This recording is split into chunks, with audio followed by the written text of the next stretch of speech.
Hey guys, welcome back to my channel, and I hope you all are ready for another film review. So I have another horror movie for you all. I don't know if you guys heard of this movie called Spell from 2020. So the story starts with this young boy being held in a closet, clearly the victim of an abusive parent, and him somehow managing to get away. Cut to who we assume he is as a grown man. And as a grown man, he has a wife and 2 kids, and they're all getting ready for the day. You know, kids are going to school, parents are going to work, and he's got, you know, his power suit, power tie, and you find out within a few seconds that he is the go-to lawyer at his firm. Like, everybody's looking to him. He has this incredible reputation and is very respected by his peers. Later on, we find out that his father has died, and his father lives in a very remote community in what they just call Appalachia. His wife convinces him to go back for the funeral, for closure, and for his kids to, I guess, get in touch with this part of the family. They're flying there in his plane. They are rich, and he is flying the plane. So he is flying the plane, they own this plane, and he is realizing on the way there, as they talk and everything, and the kids, you know, are asking questions, how far removed they are from his life there. He lands to refuel, and that's when you get the first introduction to that country rural community. It's a very small station where he refuels, and they grab snacks and stuff like that. So they're interacting with the cashier and some guy just walking by. That was a little awkward, you know. He's like, "Where y'all going?" And they're telling him, and he gets, you know, kind of nervous and just walks off. So you're like, okay, interesting. That's an interesting response. So at this point, I'm very interested in them as a family and their dynamic. And clearly he's someone who is a self-made man, and in a very traditional sense, pulling himself up from a terrible home life and home situation to make a much more prosperous life for himself in the city. And on their way there, plane is struck by lightning, and they crash into the mountains. When he wakes up, he is in a bed in a house, and there's an old woman who is taking care of him, or says that she's taking care of him.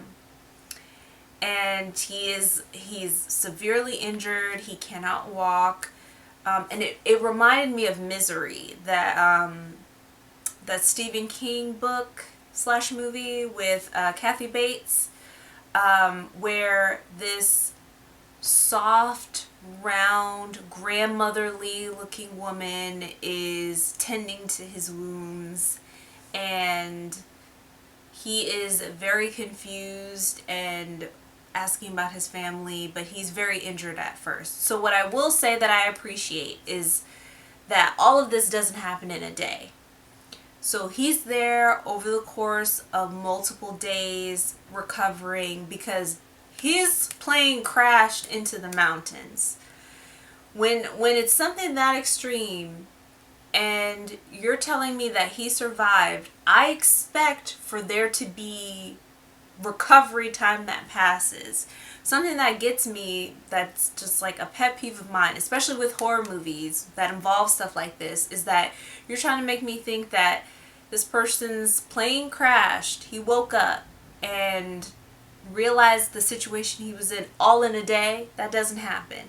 And to me, it kind of takes me out of the story a little bit. So I appreciate that over several days he was staying there and being tended by them, and has flashes of memories during that time until he feels strong enough to wake up. And every day that he's there reveals something new, which is a really good detail, especially in stories like these where you have, you know, people out in the middle of nowhere.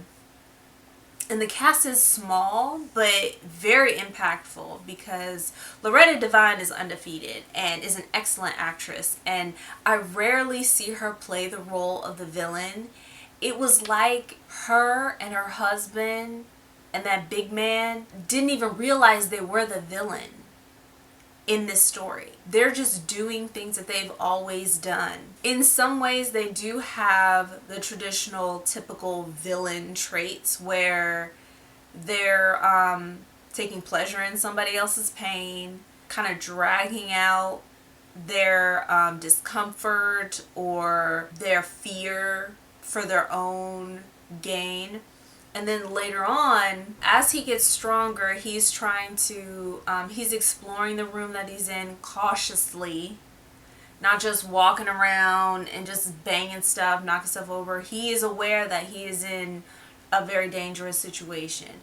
The conversations that they have are so cringy and awkward and feel very authentic to her character and his character. As he learns more about how much danger he and his family are in, he acknowledges the fact that, number one, he's injured. So in a lot of times in horror movies, people act like, oh, my arm is broken, I can still like force my way out of this situation. He is very smart, you know, and it has been established early on in the movie that he is very smart and cunning and is very good at what he does. So he is gathering information, exploring the house, looking at photographs, trying to find things that might be helpful to him later. Also something I appreciate in a horror movie. Now, where I started to get confused is the voodoo elements, the herbalism elements, and this the Christian element, like the combination of all of these things. Later on in the movie, he finds out that the lady of the house, she's known to be a healer, and they have a very small congregation that would meet in the barn on the property.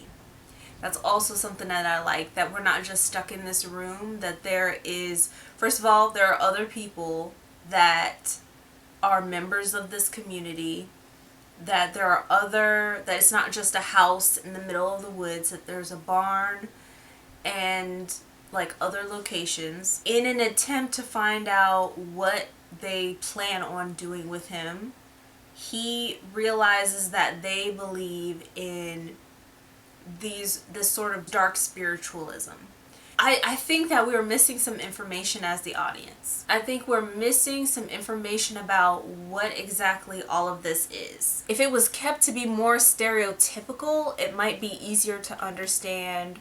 Or if we had more of a, not a backstory, but if we just had more information on what they were doing, it would make more sense to me. They perform a ritual in the barn that's very graphic and very off-putting and very weird with the goat eyes.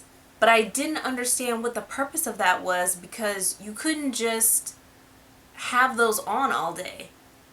You guys know what I mean? Like, if the goat eyes allowed him to see, but he was only able to see just having them sitting on his face, that's not something that you can live the rest of your life with.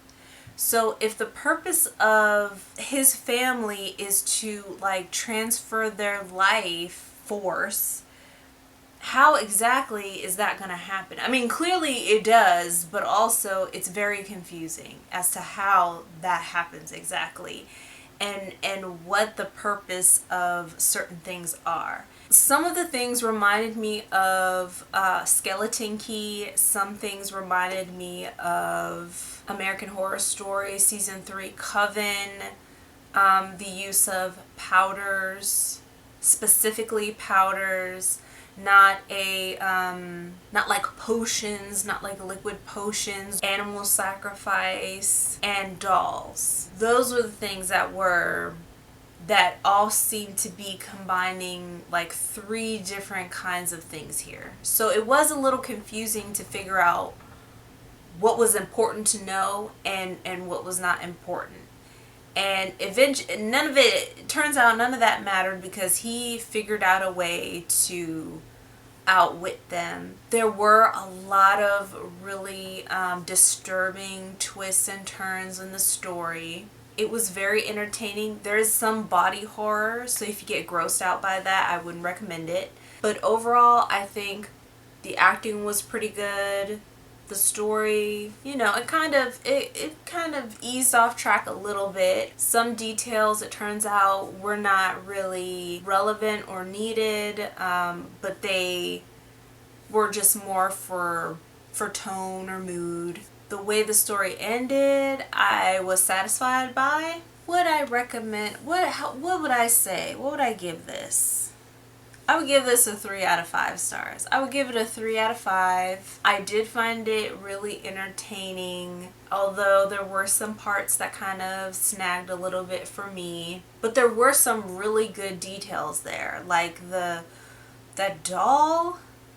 That is the creepiest looking doll I've seen in a horror movie in a long time. A lot of people go the very traditional route with, you know, creepy dolls, weird porcelain handmade dolls. But in this case, it was very creepy and strange. And them as villains, their position in their community was rather interesting. And how they used magical elements was kind of interesting. So I would recommend it if you like horror and you do not get too put off by body horror. So I hope you guys enjoyed this super short movie review and are having a wonderful morning or evening wherever you are, and I'll see you guys next time.